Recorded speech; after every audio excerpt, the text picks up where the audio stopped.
अवधूत चिंतन श्री गुरुदेव दत्त. श्री स्वामी समर्थ. मित्रांनो, यापूर्वीच्या व्हिडिओमध्ये आपण बघितलं की नामस्मरणाचा आपल्या जीवनात काय चमत्कारी बदल होत असतो. आज आपण पाहूयात स्वामींच्या प्रती कृतज्ञ राहण्याची 5 सुवर्णसूत्रे. पहिला आहे नशिबापेक्षा जास्त मिळाल्याबद्दल कृतज्ञता, म्हणजेच अबंडन्स ओव्हर फेट. आपल्या प्रारब्धात जे दुःख किंवा जी कमतरता लिहिलेली असते, स्वामी ती त्यांच्या कृपेने सुसह्य करतात.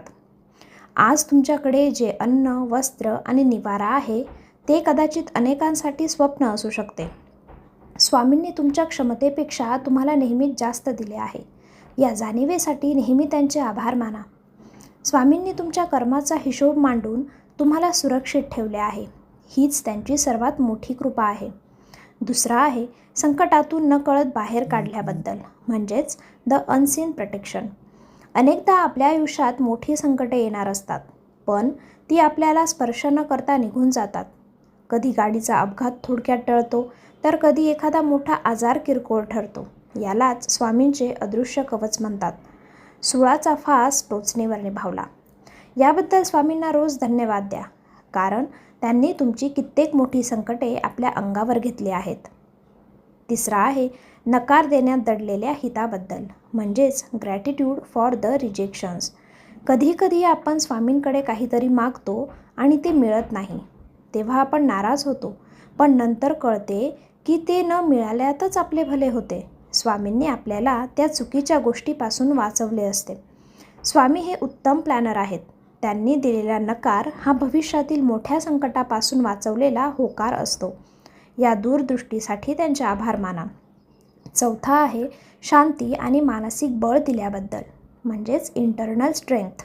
आजच्या अशांत जगात जर तुम्ही स्वामींच्या फोटोसमोर बसल्यावर 5 मिनिटे शांतता अनुभवू शकत असाल, तर तुम्ही जगातील सर्वात श्रीमंत व्यक्ती आहात. संकटाच्या काळात जेव्हा जग साथ सोडते, तेव्हा स्वामी तुमच्या मनात विचार आणि धैर्य बनून उभे असतात. पैसा भौतिक सुखे देईल, पण स्थितप्रज्ञता आणि मनःशांती केवळ स्वामीच देऊ शकतात. आणि 5वा आहे नामस्मरणाची संधी दिल्याबद्दल. हजारो लोकांमध्ये तुमची निवड स्वामींनी आपली सेवा करण्यासाठी केली आहे. ही सर्वात मोठी उपलब्धी आहे. स्वामींच्या नामाचा उच्चार करायला मिळणे, त्यांच्या मठात जायला मिळणे किंवा तारक मंत्र म्हणण्याची बुद्धी होणे, हे भाग्याशिवाय शक्य नाही. स्वामी, तुम्ही मला तुमच्या चरणापाशी जागा दिली, याबद्दल मी तुमचा कायम ऋणी राहील. हा भाव तुम्हाला त्यांच्या अधिक जवळ नेतो. एक प्रेमळ सल्ला. स्वामी म्हणतात, भिवू नकोस, मी तुझ्या पाठीशी आहे. पण जेव्हा आपण कृतज्ञ राहतो, तेव्हा आपण स्वामींना हे सांगत असतो की स्वामी, तुम्ही पाठीशी आहात म्हणूनच मी आहे.